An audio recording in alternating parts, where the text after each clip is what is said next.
traceability between test bases and testware.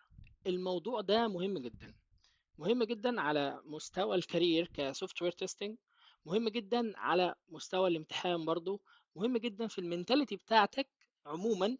في المطلق انك تعرف يعني ايه تراسابيليتي، مدى اهميه التراسابيليتي ومدى اهميه انها تكون سهله وبسيطه، واي حد من الشارع يعرف ايه ليه علاقه بايه ويوصل ما بينهم بمنتهى البساطه ومنتهى السهوله. فأعرني سمعك وأعرني انتباهك وركز معايا في الجزئية دي عشان مهمة جدا. علشان أعمل تيست مونيتورنج اند كنترول لازم أعمل تراسابيليتي محترم. حط دي قاعدة كده قدام عينيك. عشان تعمل تتبع، عشان أعمل كنترول كويس لازم يكون في تراسابيليتي كويسة معمولة. خليني أشرح بالتفاصيل كالعادة، وبعدين نقرأ اللي مكتوب ونشوف مدى التطابق ما بين الاتنين. طيب، ايه الفايدة اللي انا اعمل بيها، او الفايده اللي هتعود عليا لما اعمل تراسابيلتي بين التست بيزس والتست وير؟ اول حاجه ايه هي التست بيزس، وشرحناها قبل كده على ما اعتقد، لكن خليني اوضح تاني. التست بيزس هي الحاجات البيز او الحاجات اللي بيتطلبها العميل مننا، زي اليوزر ستوري او ريكويرمنتس او الوثيقه من الاخر اللي بتشرح الحاجات المطلوبه مننا ان احنا ننفذها، او الحاجات اللي احنا المفروض نعمل لها فيريفيكيشن ونعمل لها بعد كده ننفذ وبعد كده نعمل لها فاليديشن وكده. تمام، دي اسمها التست بيزس. طب ايه التست وير؟ هي الحاجات اللي التستر بيعملها زي التست كيسز، التست ريزلتس، الديفكتس، الريسكس، كل دي اسمها التست وير او تندرج تحت مسمى التست وير. حلو، احنا بقى عايزين نعمل تريسابيليتي او تتبع بين الحاجتين دول، تست بيزس والتست وير. حلو، ايه الفايده بقى اللي هتعود علينا لو عملنا الكلام ده؟ اول حاجه هنميك شور ان الريكويرمنتس اللي هنرمز لها بالرمز ار دهوت، ان الريكويرمنتس ليها تيست كيسز مغطياها بشكل كافي. يعني ما يبقاش عندي requirement مش متكفر بتست كيس معينة. كمان نتأكد من الريسكس اللي برضه هنرمز لها بنفس الرمز عشان تثبت في دماغنا.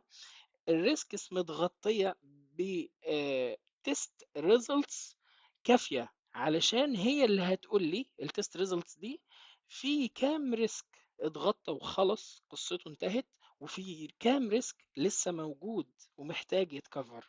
تمام، دي تاني فايدة. الفايدة التالتة ان احنا هنحدد تأثير اي تغير يحصل في الريكويرمنت، ونعرف ايه التستات اللازمة جديدة او التستات اللي عايزين نعملها جديد علشان نكفر الريكويرمنتس او التغيرات اللي حصلت في الريكويرمنتس، التغيرات الجديدة اللي حصلت دي. حلو كده. من ضمن الفوائد برضو الاوديتس والتقارير اللي بتحصل، زي مثلا التست بروجرس ريبورت والحاجات دي.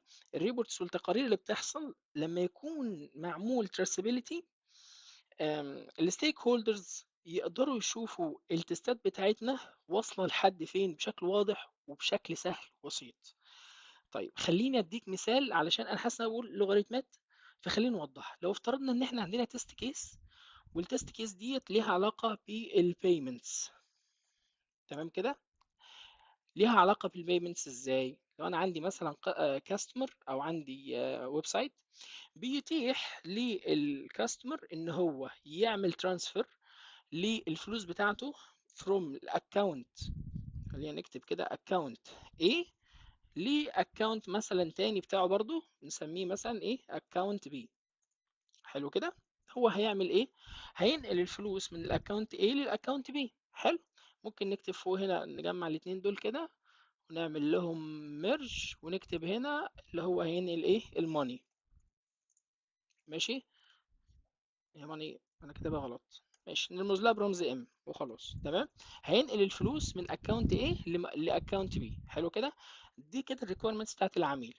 فانا المفروض اعمل مثلا هعمل هنا تيست كيس نسميها، او خلينا مثلا هنا بقى حتة تانية، خلينا هنا نعمل تيست كيس 1. حلو، وهنعمل تاني تيست كيس 2. ده المفروض اللي انا هعمله. التيست كيس 1 ان الكاستمر بتاعنا هيقدر ينقل الفلوس من اكونت A لاكونت B، فدي هتبقى هابي سيناريو، هتبقى تيست كيس باس. حلو. التيست كيس 2 ان الاكونت A مش هيكون فيه فلوس كافيه مثلا ان انا انقلها للاكونت بي، ما فيهوش فلوس وعايز ينقل، فالمفروض ما يحصلش حاجه، ما يحصلش ترانسفير. لو طلعت لي سايد سكسس يبقى في الحاله دي ان التيست كيس الثانيه دي فيلد. تمام. وعندي هنا مشكله. حلو. طيب التيست دي لما تفيل المفروض يحصل ايه؟ المفروض يحصل ديفكت او بج. حلو. حلو جدا. فانا لو عملت تراسيبيليتي هربط التيست كيس الثانيه بالديفكت اللي اسمه مثلا 1 2 3. حلو. وهربط يعني ربطنا الديفكت بالتست كيس بالريكوايرمنت كمان اللي هنسميه مثلا ريكوايرمنت 3. حلو. فكده لما اجي انا اكليك على الديفكت هلاقي مندرج تحت اسم الديفكت ان هو والله مربوط بتست كيس 2. من خلال هايبر لينك معين هدوس عليه هيوديني دايركت على التست كيس 2، فهقدر اقرا اسم التست كيس 2.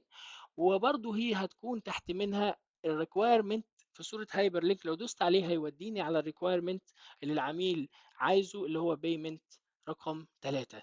دي اسمها تراسيبيليتي. بمنتهى السهولة أوصل من حاجة لحاجة لحاجة. أتمنى يكون المثال واضح وسهل وتقدر تفهمه. فهمتوش عيد الحتة دي هتفهمه والموضوع هيبقى معاك سهل وبسيط. فدي أهمية التراسيبيليتي بين التست بيزس والتست وير. طب تعالى نقرا بقى المكتوب ونشوف مدى تطابقه مع اللي أنا شرحته، متطابق معاه ولا لا. ولحد هنا لازم تفهم ولازم تكون مستوعب جدا ان انا ببذل المجهود ده عشانك. فاعمل لي لايك وقول لي الله ينور يا باشمهندس في اي كومنت ولا اي حاجه عشان نقدر بقى ايه نكمل ونستعيد الهمه زي ما اتفقنا مع بعض. بقول لك to implement effective test monitoring and control. علشان نبني effective test monitoring and control, it's important to establish and maintain traceability through the test process between the test base elements والtest were associated with test elements.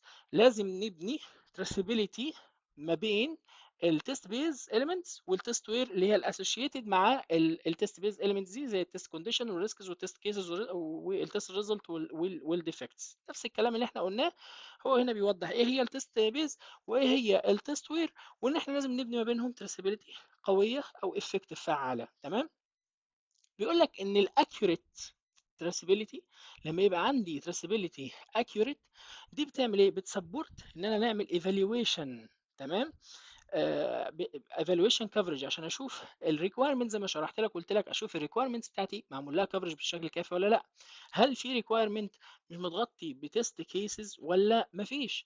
هل الريسكس والحاجات دي الريزلتس لما طلعت قالت لي ان الريسكس كلها خلصت ولا لسه في ريسكس انا مش مكفرها ومش مغطيها؟ ماشي. فهنا بقول لك اهوت ان الاكيوريت stability support coverage evaluation so it's very useful if measurable coverage criteria are defined in test basis. يعني بيقول لك ان هو مهم ان انا اقول ان انا عندي كريتيريا معينه مقاسه ليها معيار. تمام. معرفها ان هي لو دي اتحققت هتغطي لي التست بيزس بتاعتي. تمام.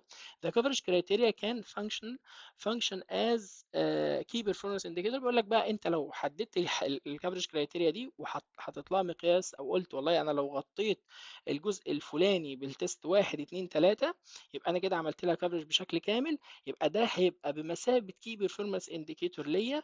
لو تم وخلصت التستات دي فعلا يبقى انا عملت كفرج بشكل كامل للبارت ده. تمام. آم، تمام. فهنا مش بيقول حاجة تاني في الجزئية دي، الحتة دي خلصت كده.